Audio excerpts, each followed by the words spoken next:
Halo teman-teman Saling Sapa, jalan-jalan podcast Saling Sapa, jalan-jalan. Episode kali ini kita kedatangan seseorang yang bergerak di, bisa dibilang bidang sosial ya Pak ya? Ya, sosial kemanusiaan. Sosial kemanusiaan. Selamat datang Pak Puryadi. Makasih. Pak Puryadi ini aktivis PDDI, yaitu apa Pak? Perhimpunan Donor Darah Indonesia. Wah, ini keren ini. Ngomong donor darah ini, saya punya utang nggak donor mulai Oktober 2019. Mulai pandemi saya udah nggak aktif pernah, ya? iya nggak aktif. Bapak sudah berapa kali donor Pak? Alhamdulillah sudah 104. Wah, itu sudah ada penghargaannya Ya, itu. penghargaan. Beliau udah pakai penghargaannya, udah pakai emas. Emas itu berapa? 50? Kalau masnya itu yang ini dari provinsi 75 kali. Oh begitu, Nah. 75 kali dari provinsi. Nah, kalau yang 100 nanti yang di Jakarta Presiden penyematnya. Wow. Jadi ketika beliau itu 100, yang ke 100 ini sudah ke 100 Ya, ya? kalau tahun ini ke istana ini. Wah, ini jadi tamu Doakan, istana nih. doakan sehat selalu. Ya, saya doain sehat selalu biar bisa nerima ke istana nih. Jadi 100 kali. Sebenarnya kalau kita rajin donor darah, jaga kondisi darah tetap bagus, sehat, 100 kali itu berarti 100 kan 2 bulan Pak ya? Ya, 2 bulan. 2 bulan berarti bisa dibilang sudah aktif 20 tahun. Ya. 20 tahun sebagai pendonor darah. Wow. Luar biasa ini. Dan memang layak sih dapat penghargaan dari Presiden karena itu sebuah dedikasi. Memang buat teman-teman kayaknya remeh ya. Apa, oh cuma donor darah, oh jangan cuman, aku aja susah. Begitu pandemi aku langsung takut. Ya awal mulanya Pak Puryadi donor itu apa? Sebelum aktif di PDDI dong, kan pertama donor dulu dong. Itu gimana? Awalnya saya dulu masih SMA kelas SMA, iya, ya. SMA kelas 3 itu umur 17 yang kesalahan awalnya 17 tahun. Ya, betul. Itu sudah boleh donor di awal tahun 90 tahun 90-an. Tahun 90-an. Jadi sempat waktu itu sempat stop juga karena pekerjaan. Ya kan di luar- biasa sibuk kelupaan jadwalnya. Siap. Terus Kemudian setelah itu rutin dalam 10 tahun terakhir ini rutin ya. Kalau dulu kan 3 bulan.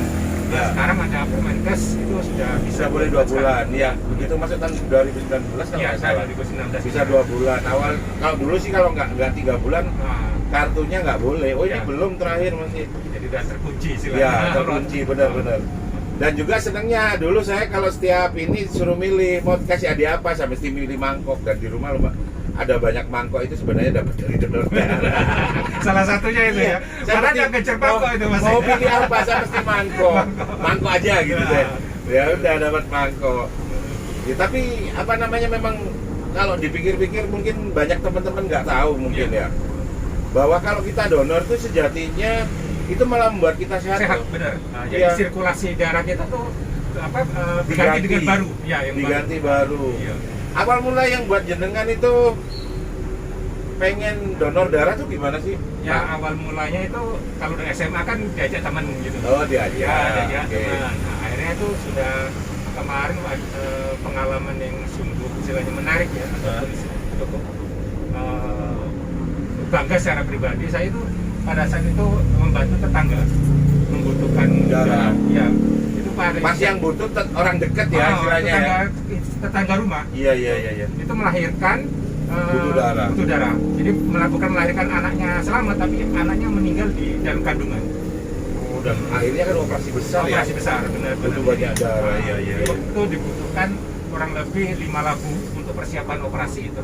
Iya. Nah. Kita kayak ngumpulin 1 labu itu kan prosesnya 2-3 bulan, 2 benar. bulan. Iya. Padahal untuk operasi sebenarnya kayak ngasih bensin di sepeda motor bisa 3-5 gitu ya. Sesuai dengan kebutuhan. Iya, berarti kan dengan kata lain logikanya kan lebih susah cari darah daripada sampai hari ini ya, Iya. lebih susah untuk apa istilahnya nyari darah itu bagaimanapun lebih susah ya Pak ya. Benar. Ya karena memang sampai hari ini kesadaran orang untuk donor Darah masih rendah. Iya benar. Rendah, Pak, ya? Masih rendah benar. Biasanya malah tentara itu aja yang tentara polisi yang iya, karena yang paling komandan, rajin ya, karena itu perintah komandan. Komandan, iya, Kita kan harus, nggak ada yang perintah, kesadaran sendiri. Ya kita harus terima kasih apresiasi pada bapak-bapak aparat TNI, Polri itu mereka paling rajin ya Pak ya. Benar.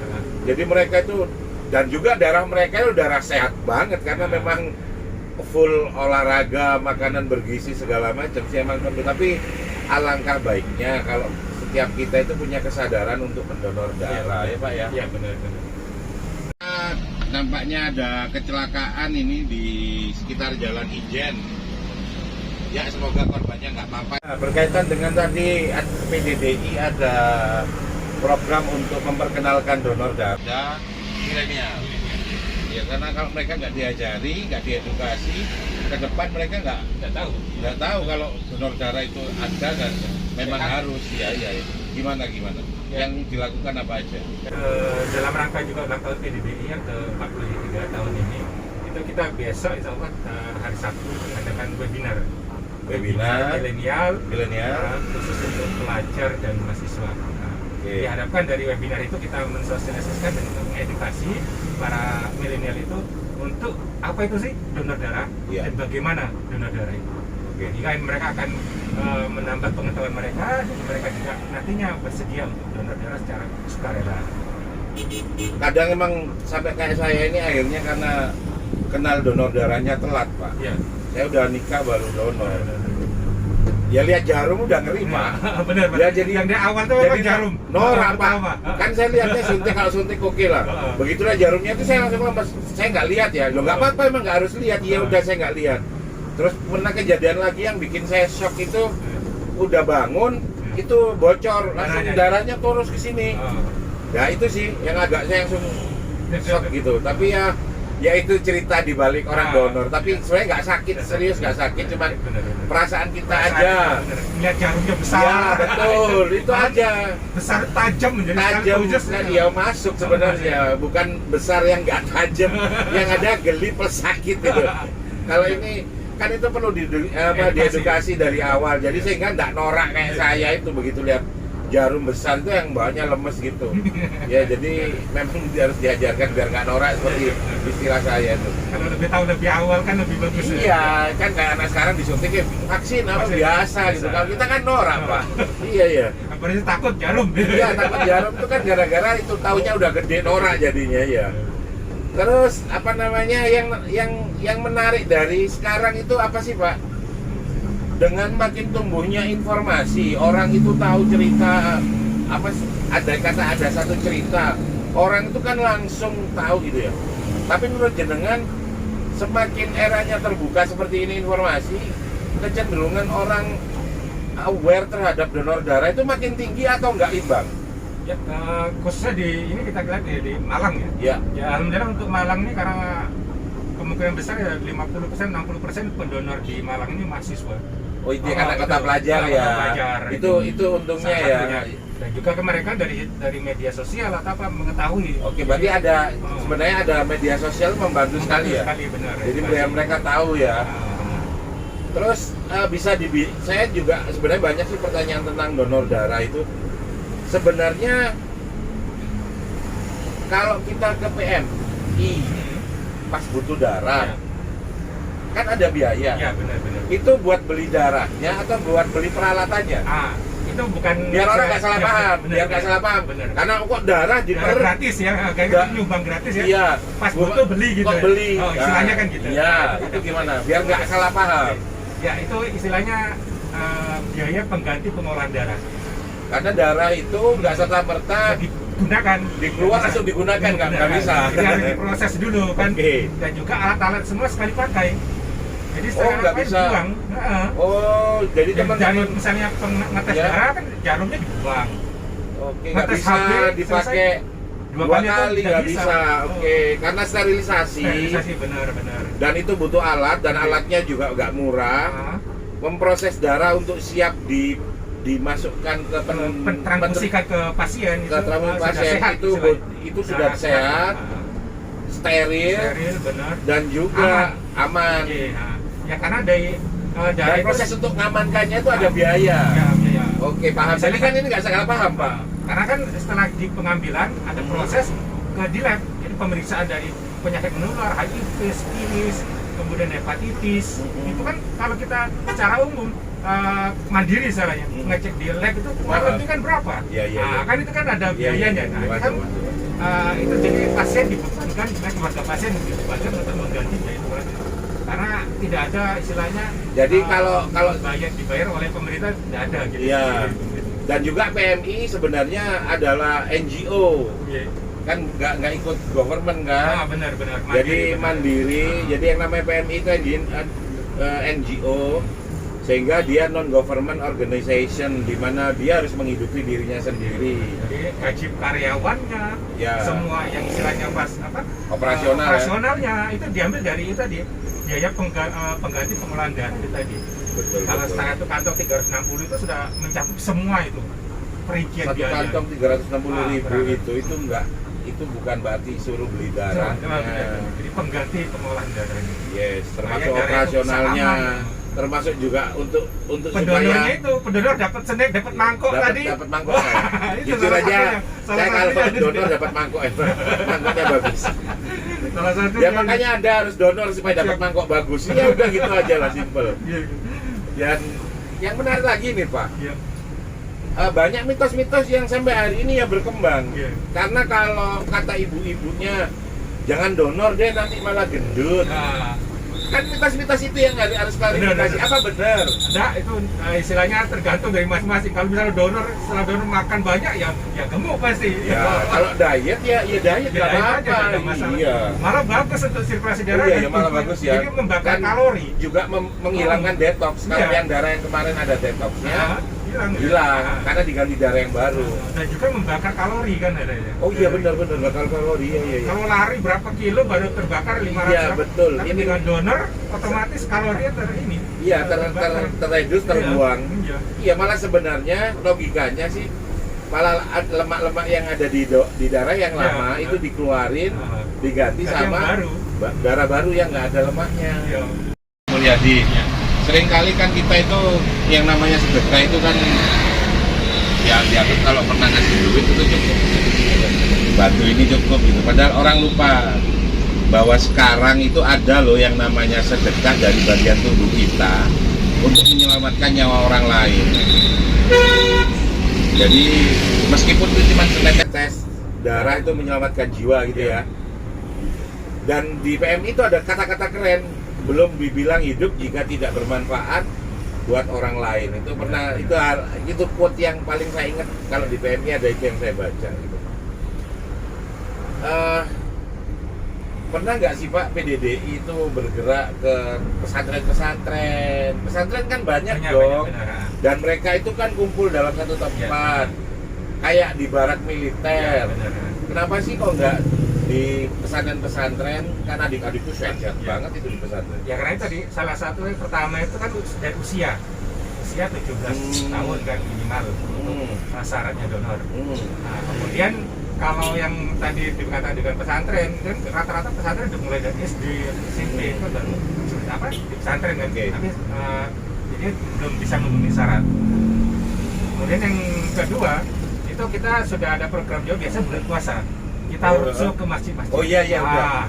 Aku pernah ke Masjid Nur. Nah, itu pernah. Jadi setelah salat tarawih donor. Nah, karena kan bawa bus kan BMI kalau di Kidul Pasar ya tahu. Jadi selain biasanya kan orang setelah puasa takutnya membatalkan. Malah bagus sudah. Padahal tidak membatalkan. Malah sebenarnya kondisi kita pas puasa itu bagus-bagusnya Pak, sirkulasi darah kita. Benar. Jadi makanya program untuk PDDI dan PMI itu biasanya setelah salat tarawih kita rujuk ke masjid-masjid. Ya, keren itu. Alhamdulillah sudah berapa tahun ini sudah berjalan seperti itu. Mungkin bisa saya juga minta info sih Pak. Sering kan orang itu masih sebenarnya saya bilang mitos juga enggak sih, emang kenyataannya pernah terjadi. Kan orang Indonesia banyak darah AO. Iya, benar. Otomatis darah O itu asumsinya banyak orang, oh itu kan bisa dikasihkan ke golongan darah apapun. Tapi setelah saya baca itu ternyata pada saat kondisi perang, Iya, benar. darurat, memang bisa diberikan bisa dikasihkan, tapi tetap jangka panjang akan beku ya. Ya, benar. Nah, ya ini maksud saya, berarti yang punya darah O ya harus dikasih darah O. Darah A, Ya, maksud saya itu kan, sehingga kita nggak bisa menggantungkan lagi pada golongan darah tertentu bahwa itu bisa kita pakai. Bisa dipakai. Kalau golongan darah kita beda, enggak kan? Nggak bisa ya Pak ya? Ini mohon penjelasannya Pak. Ya, jadi masing-masing golongan itu punya karakteristik sendiri kan. Ya, Jadi darah itu untuk ya. darah benar. Kalau sekarang ini darah A untuk A, B, AB sendiri kan gitu. Bahkan ada AB positif. Nah, ada yang negatif. Nah, ini yang memang kesulitan sekarang khusus ini, Ya. khususnya ini resus negatif. O negatif. Semua. Jadi A darah negatif, jadi B negatif, AB negatif. Jadi untuk perbandingannya itu 1:1000. Mendingan.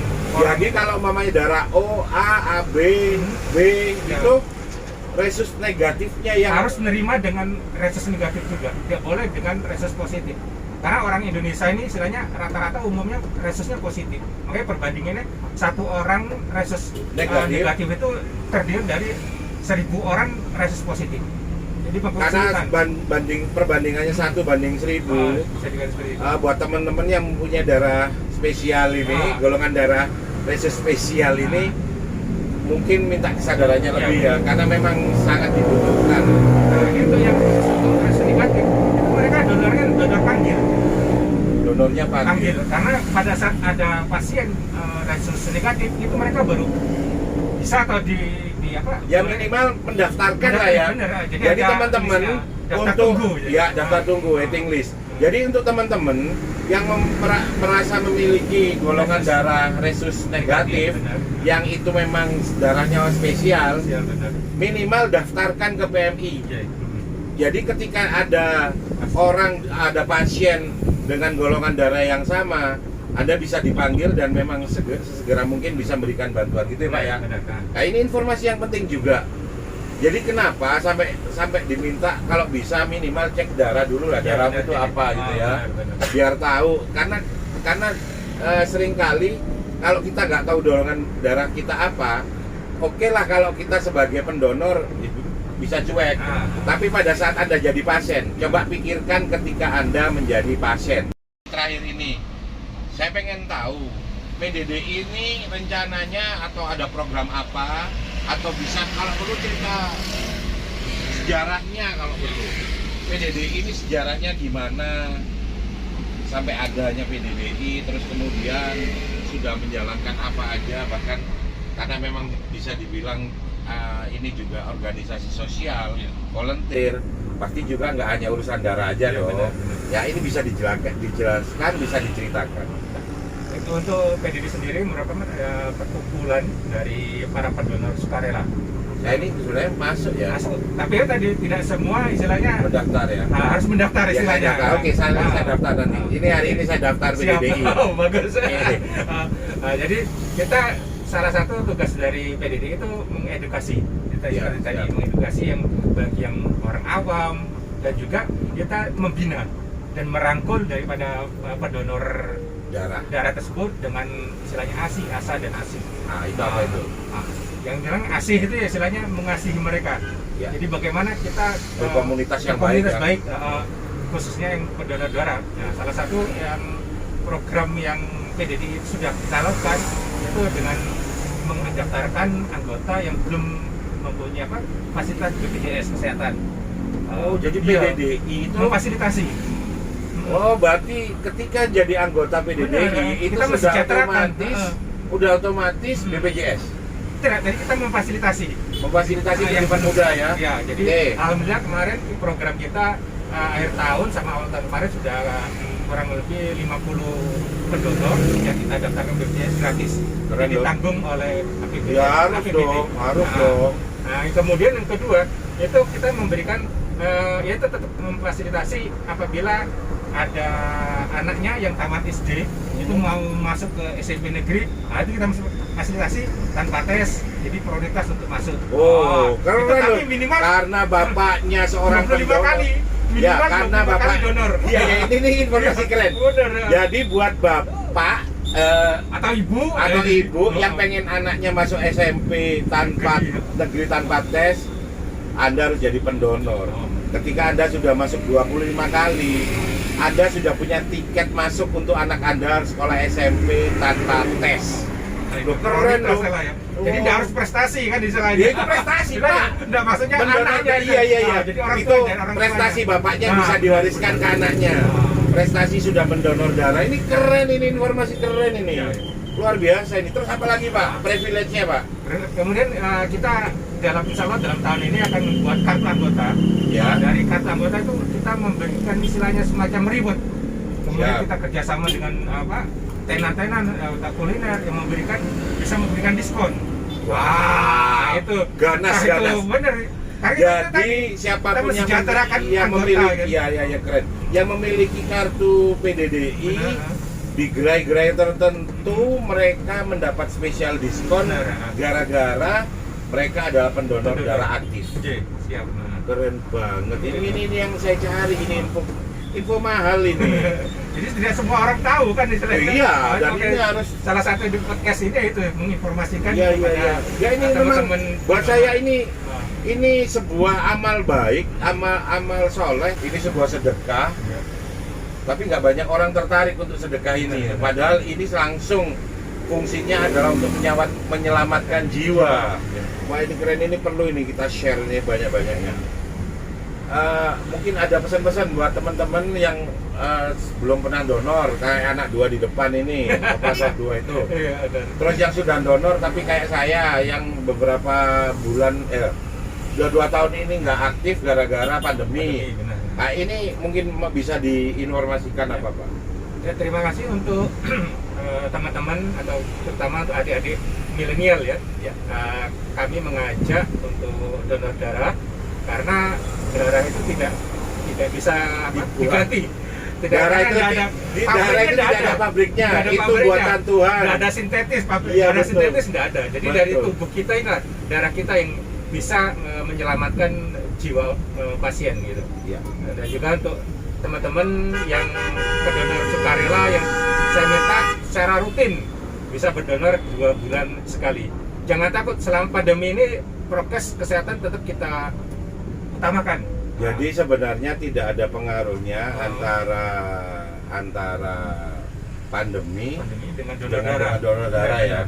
Ya mungkin Lalu selama pandemi itu PMI sempat kesepian. menipis. Ya kesepian Ya, kan. bener. Kan berarti logis dong, saya Iya, takut juga. bener. Ya, benar. Makanya itu sempat waktu itu mengadakan kita roadshow ke kecamatan, ke Oke. RT RW itu, jadi Iya. kita jemput bola akhirnya. Siap. Ya, mungkin ini informasi yang luar biasa teman-teman, semoga ini bermanfaat. Terima kasih sudah menonton tayangan ini karena ini sangat penting sekali. Terima kasih Pak Muryadi menyediakan waktunya untuk hadir di podcast ini. Sama-sama.